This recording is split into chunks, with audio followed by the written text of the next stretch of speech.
Okay, hello, greetings and welcome. All right, so let's look at some martial skills. Now, let's say a person wants to develop striking power. This is just a basic thing in every martial arts development program. Is you want to be able to punch like a truck. So, in the elastic force system, you start with a vital energy awareness, whole body pore breathing, go through the muscle tendon changing exercises.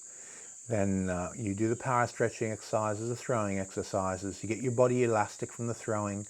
You get your body really, really fast from the throwing. The power stretching exercise generate alignment and release in your power lines. They release tension around the joints. Then you do your rebounding force exercises with a partner to bounce your partner through each of the shapes where you want power. So if you want an elbow power, your partner is going to press energy into your shoulder, into this triangle, and you're going to soften and give them a bounce. And how you feed the jin through. So you've got these basic causation chains. This is how you get power. Now, one of the accelerators and brakes is what type of power do you want? Do you want very sharp electric power that destroys a person, that rips through them? Or do you want a soft rebounding force that puts them on a cloud of bliss and just throws them across the room? This is important because in the Tai Chi type systems, they'll usually train this bouncing a person gently through the air so that you can train it for many hours without injury. And this becomes a subconscious part of your framework. And in your body, every cell in your body is finding enjoyment in training that type of power. If your thinking process is too gentle, then you're not going to get that electric ripping power that comes through the body. And this is where you can't do too much of electric fluid type training with your training cutting because you get into them. So you need to be able to run the energy through something like a wooden dummy.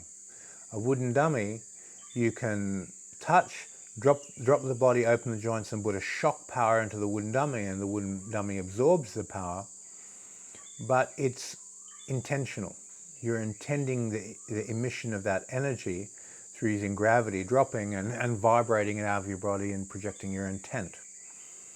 So you have a problem with this. Yes, you can put 100% energy out with every shot, but you're building intention inside your body. So what we need to do is balance this with the person feeding you through using the bliss method of rebounding and bouncing the whole body through the air softly, and then tuning it to a really fast, high-speed electric jolt. And the way you do that is as you put the force into your partner's body, you start with a long wave of feed and a gentle bounce. You increase the speed and you increase the mass together. So you feed at a higher rate and with sharper connection of the mass. So the mass, instead of occupying a big space, occupies a smaller, more electric space.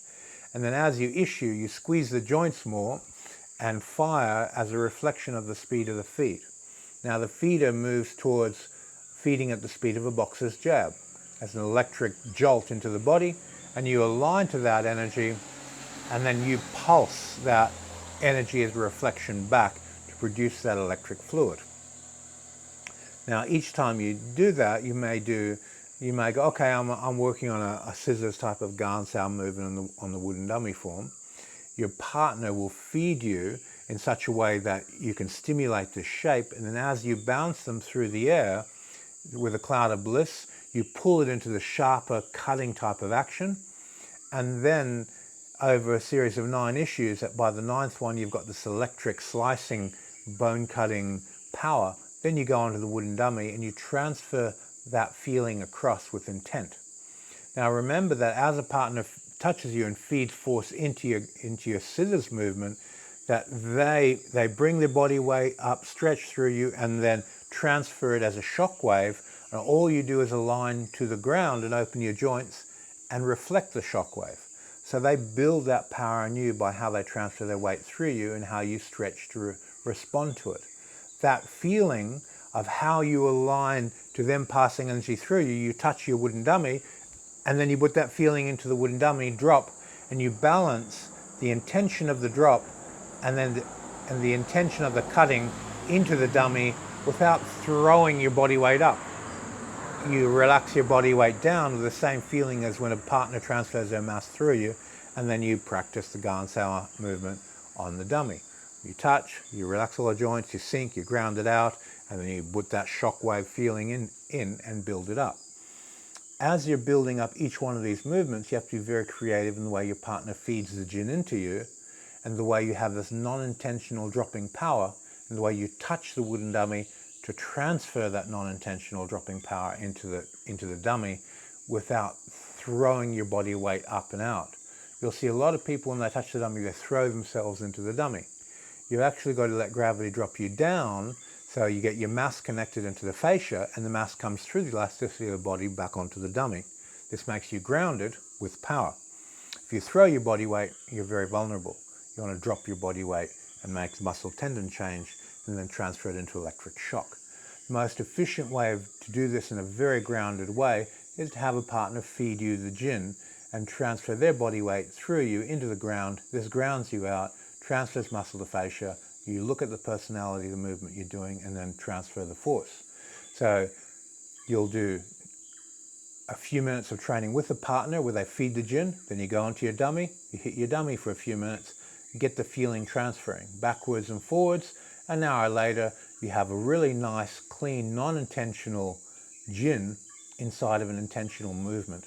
And this takes a lot of intuition and sensitivity when you're doing the rebounding type exercises for Wing Chun, to give you a Wing Chun that's highly grounded, highly electric, and not vulnerable to rising. Like most techniques, when a person rises to throw energy in a punch, whatever's traveling through the muscle picks up, whatever's traveling through the fascia drops down to create the kinetic wave. Having a partner feed you makes you far more grounded and generates far more energy coming out of your body through this muscle tendon changing process. Okay, so I go into a lot more detail on these on the Vimeo channel. Have a look at that if you're interested. And if you're on the Vimeo channel already and you want any particular topics, just let me know and I will post them there, whether it's on the Tai Chi, the intrinsic energies, or Wing Chun intrinsic energies. I'll post those topics in order of requests on the channel. Okay, thanks for your time, and see you in the next video.